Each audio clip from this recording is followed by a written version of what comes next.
Então, a gente já viu a filtração, agora mais detalhada, né? A gente já viu alguns processos de controle da filtração. A gente vai falar agora de outro processo muito importante, que é a reabsorção, tá? A reabsorção, gente, ela é mais seletiva do que a filtração. Ela volta ali pegando tudo aquilo que é necessário retornar para o nosso corpo, que não pode ser excretado.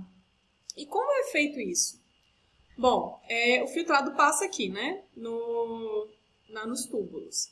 E aí, primeiro, gente, a gente vai fazer a passagem, é feita a passagem do NaCl por transporte ativo. Junto com o sódio, também vai passar outros solutos por transporte ativo secundário, né, transporte acoplado. Mas o sódio, ele ocorre esse transporte. Ocorre esse transporte de sódio muito importante para a reabsorção. Por quê? A partir do transporte de sódio ativo, começa a ficar mais concentrado a região da veia. Tá? Aí essa concentração, essa alta concentração na região aqui extracelular, faz com que a osmolaridade faça com que a água tenda a seguir o soluto. Então, a água vai sair, porque aqui vai estar mais concentrado em função do gradiente eletroquímico que se formou pelo transporte ativo de sódio. Então, um dos primeiros passos, o sódio é extremamente importante por causa disso. Ele forma esse gradiente eletroquímico que vai impulsionar a saída de água. Aí, a saída de água vai fazer com que esse sangue aqui fique menos concentrado, porque aí a água está saindo ali, né, por aquaporinas aqui. E aí, logo depois, quando isso daqui começa a ficar menos concentrado, aí começa a difusão passiva de outros compostos, outros nutrientes que ficaram ali, tá? Ah, Ana, mas por que a água saiu aqui? Né? A água está saindo pelas aquaporinas. Aí ficou menos concentrado. Por que a água não volta? Né? Se aqui está menos concentrado do que aqui, a tendência da água voltar. Vocês lembram que eu falei com vocês que é importante a gente diferenciar a alça de Henle? Existe a parte descendente da alça de Henle que tem muitas aquaporinas. E também, vocês vão ver que a vasopressina tem uma função muito importante nisso. Mas a alça de Henle, nessa primeira parte da alça de Henle, vai sair a água. Depois, a segunda parte da alça de Henle já não tem mais aquaporina, então a água não consegue se movimentar. E aí o que movimenta são os solutos. Tá? Vocês vão ver isso, e isso é reforçado também por um movimento trocador, um movimento contracorrente, onde o fluxo, né, aqui, como eu falei para vocês, é bem didático. O fluxo do filtrado aqui, ele vai ser contrário ao fluxo do sangue. Tá? Isso também é muito importante, a gente vai ver por quê. Olha só.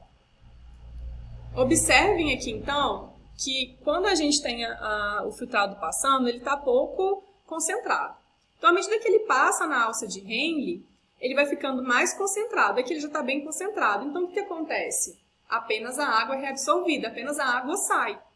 Tá? E aí ele vai se concentrando cada vez mais. Por que ele está se concentrando cada vez mais? Porque a água está sendo reabsorvida. Então, ele está pouco concentrado. À medida que a água vai sendo reabsorvida, ele vai ficando mais concentrado. Ficou mais concentrado, aí aqui a gente já não tem mais as aquaporinas. E aí o que vai acontecer? Os íons vão ser reabsorvidos, a água não. Porque está bem concentrado, a tendência é ele diminuir essa concentração. Tá? E aí, à medida que os íons vão saindo, aí a gente vai tendo um líquido menos concentrado. Né? Aí aqui tem ainda uma reabsorção no túbulo distal, e aí no final a gente vai ter a secreção e alguma reabsorção de água e solutos para poder formar a urina excretada.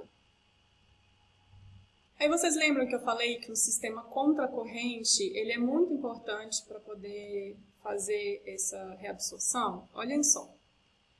Observem que o líquido filtrado ele vai numa direção oposta ao sangue do capilar. Isso é muito importante. Tá? É um pouco confuso, mas vamos lá. Só seguir passo a passo que vocês vão entender. Vamos tentar começar aqui pelo sentido da veia, né? O sangue está chegando aqui. Aí ele está pouco concentrado. E aí ele vai receber o NaCl aqui, ó, por meio de transporte ativo. À medida que ele está recebendo, ele vai ficando mais concentrado. À medida que ele vai ficando mais concentrado, ele vai chegando lá no começo da alça de Henle, que aí vai sair a água lá no começo da alça de Henle, que é a parte que a gente tem mais aquaporina, vocês lembram? Então, e aí ele vai se tornando menos concentrado de novo.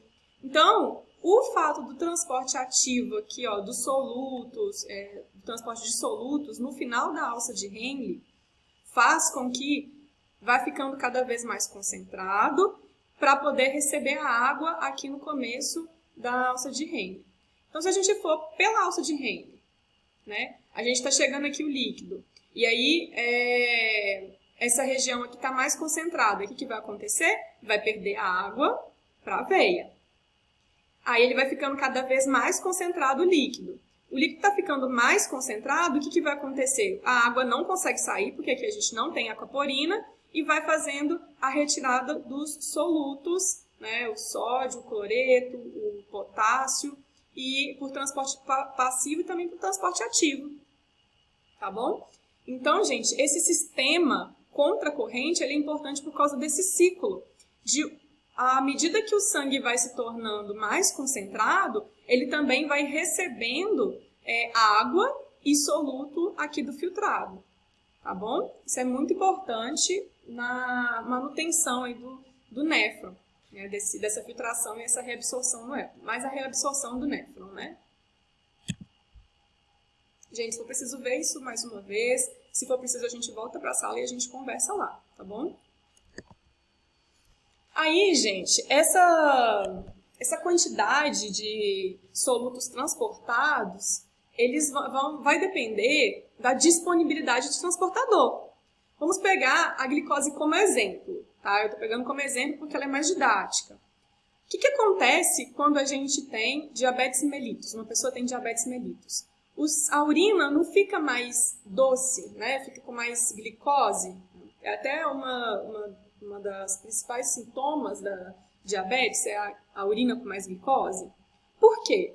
Nós temos um tanto de glicose sanguínea que o nosso corpo consegue reabsorver. Só que a partir do momento que a gente tem uma taxa de glicose sanguínea muito alta, né, na diabetes a gente vê isso, aí todos os transportadores estão saturados. A gente não consegue mais reabsorver. O que vai acontecer? Vai excretar o excesso de glicose. Isso, de certa forma, é uma sobrevivência, né? Porque se a gente tiver a reabsorção total da glicose, vocês concordam que uma pessoa que tem diabetes, ela já está com a taxa de glicose elevada, lá 180, né, de glicose. Se por acaso ela ainda não excretar essa glicose, ela vai estar com uma taxa de glicose muito mais alta. Às vezes chegando a 300, 400, taxas altíssimas. Então, o fato de ter essa saturação aqui devido aos transportadores também é uma forma da gente não sobrecarregar o nosso corpo acima dos nossos limites, né, do que está sendo reabsorvido. Porque existe um limite máximo, né? A gente tem uma taxa ótima desses substratos plasmáticos. E aí um exemplo disso é a glicose. Então, só para a gente resumir essa questão da glicose, quando a gente tem uma taxa normal de glicose no sangue, ela vai ser reabsorvida aqui nos rins, né? Lá nos túbulos, lá na alça de Henle e nos túbulos distal. Depois que a gente ultrapassa em casos patológicos que está muito concentrado de glicose, acontece a excreção. Por quê? Porque os transportadores estão todos saturados. Então, essa aqui seria uma curva de concentração plasmática e a taxa de transporte. Existe um momento que ele vai ser excretado, não consegue ser reabsorvido. Beleza?